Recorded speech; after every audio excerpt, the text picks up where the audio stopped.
চাপের গোশ ভালো হয়। এই গোশই তো ভালো, গোশ চেনে তারা। গোশ খানা জানলো না।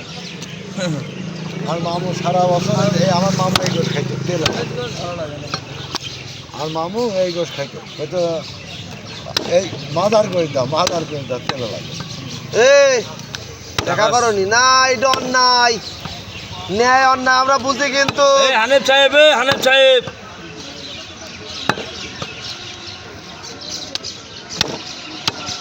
মসির গোস্ত নিয়ে এসে টাকা দিলে না, ন্যায় আর নাই বুঝি নে। কে সাজ্জাদ কথা বলো। না ভিডিও চলে যাবে না, আপনি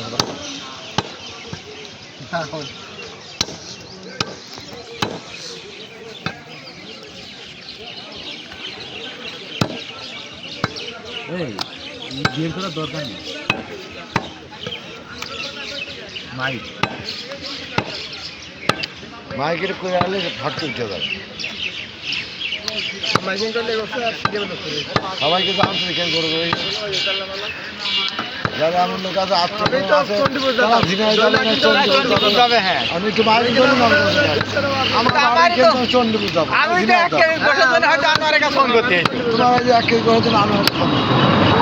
আজকে কালকে বাড়িতে আমি আসি তো দই নিয়ে আসো। এখান থেকে যা থেকে নেই। এই ওকে ফাঁক করে দিতে হয়। একটা মাথার মধ্যে ঘুরি দিয়ে ফাঁক করে দিতে হয়। আমরা যা দিদি ঘুরে দিই আর গোশ দিই কি সাদা কয়টা বাজে? 7:30। তাই তো? হ্যাঁ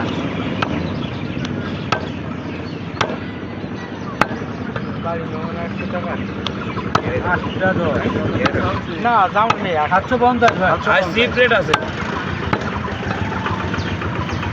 সবার জন্য রেট কম।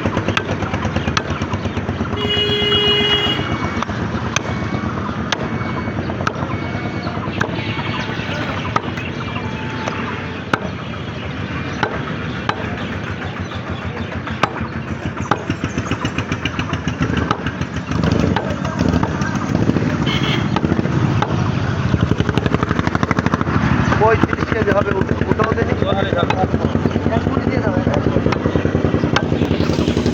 5 কেজি চাষা নেবে না বলে হুমকি দেখাইলো।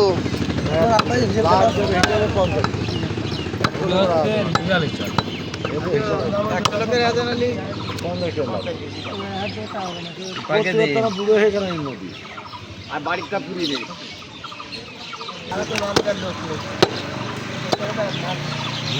এদের মাথা এমন ভাবে কথাটা কইলো মনে হলো আস্ত গরু জবাই করে আজ তো গরু তো দিয়াই আছে।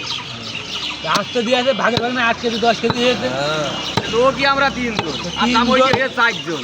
4 জন তো প্রত্যেকদিন 3 কেজি করে 10 কেজি গোশ কি গোশ তাহলে বুঝছো সদর ভাই না সে তো আমরা দিয়ে আসি। কথা যদি কইতে কইতে তো বিশ্বাস করতাম, পুরা ছেলে মেলে করলে বিশ্বাস করব না। সেই গোশ কি গোশ বুঝছো সাপন মারিছে সেই গোশ আবার বয়ান দিল।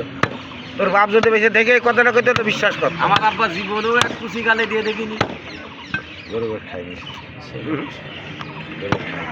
যাওয়ার একটু অনুমত ছিল তো গরু খাইনি। গরু ছাগল